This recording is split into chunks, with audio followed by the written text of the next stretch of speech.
Hey, you ever lose something? I mean, really lose it. Your keys, your phone, and you search everywhere, retracing your steps, that sinking feeling growing.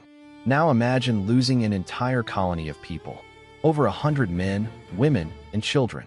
Vanished, leaving behind only a single, cryptic word carved into a post. That's not a mystery. That's a haunting. Welcome back. I'm Ibnul J. Farabi, and this is the Unexplained Archive. Today, we're diving into one of America's oldest and most enduring puzzles, the lost colony of Roanoke. It's a story we think we know. English settlers, gone without a trace, the word Croatoan left behind. But what if that wasn't the end of the story? What if that word wasn't just a clue, but a promise that modern science is only now beginning to fulfill? Let's set the scene. It's 1587.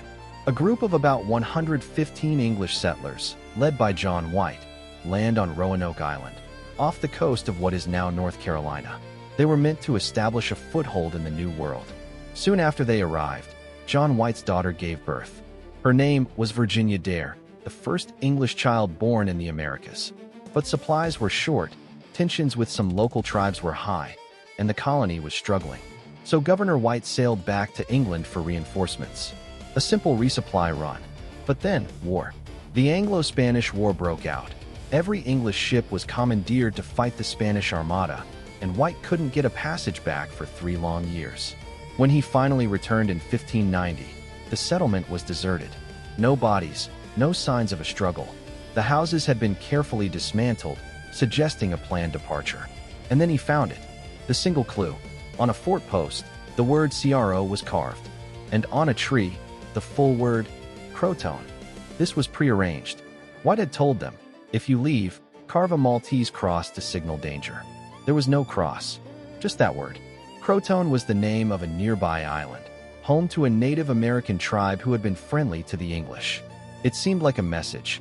We have gone to live with the Croatoans. But a storm was brewing. His men refused to sail to Croatoan Island, and White was forced to return to England, never knowing what became of his family, his granddaughter Virginia, all of them. For centuries, that's where the story froze. A perfect historical cold case. The leading theory was assimilation, that the colonists, facing starvation, split up and integrated with various native tribes, likely the Croatoans, later known as the Lumbee. But without hard evidence, it remained just a theory. A compelling ghost story about the first English attempt at a permanent settlement, swallowed whole by the wilderness. But here's where the story twists from a historical mystery into a genetic detective novel. Fast forward to the late 1990s.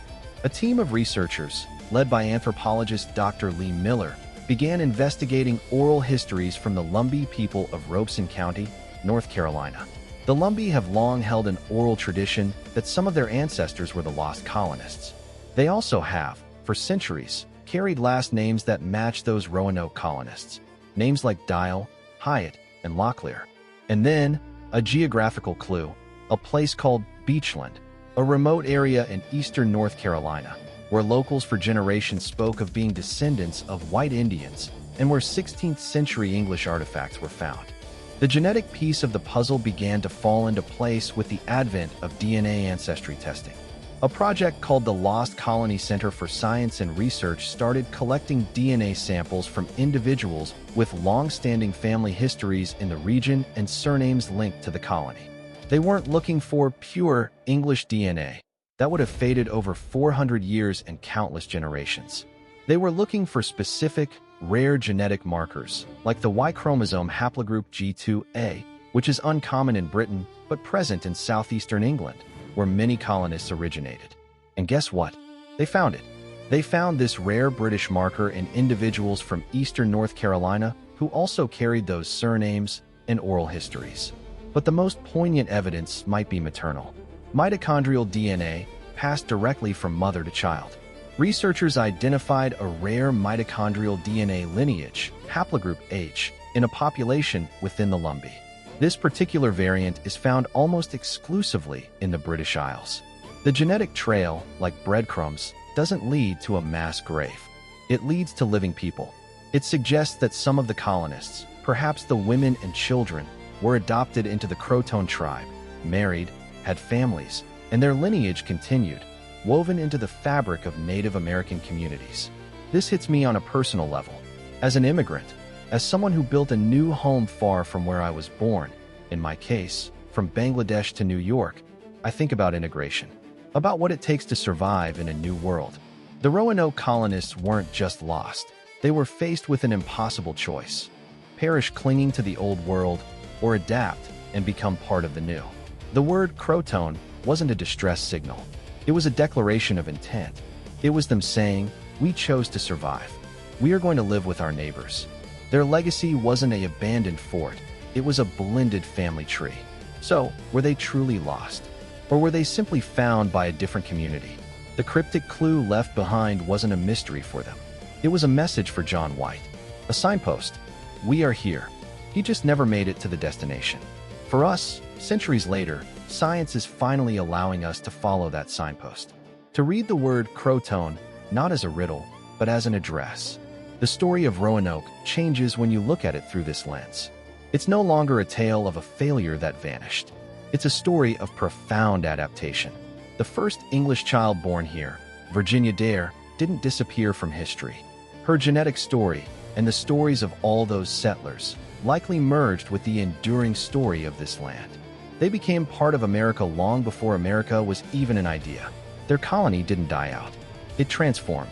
It persisted in the DNA, the stories, and the families of the people who stayed. The lost colony teaches us that sometimes the most powerful clues aren't in the ground. They're in us, in our genes, in the stories passed down in families that seem like legends, in the names we carry. The mystery of Roanoke is being solved not by a shovel, but by a swab. Not by finding bones, but by finding living connections. It reminds us that history is not a series of isolated events, but a continuous, interwoven stream of human lives, choices, and resilience. Thanks for listening to this episode of the Unexplained Archive. If this story of hidden legacies and genetic whispers resonated with you, please share it with someone. Subscribe so you never miss an investigation. This is Ibnul J. Farabi for Light Not Studios. Remember, some archives aren't stored in boxes, they're written in our very code. You can find more of our work and delve deeper into the archives at lightnotstudios.com. Until next time, keep wondering.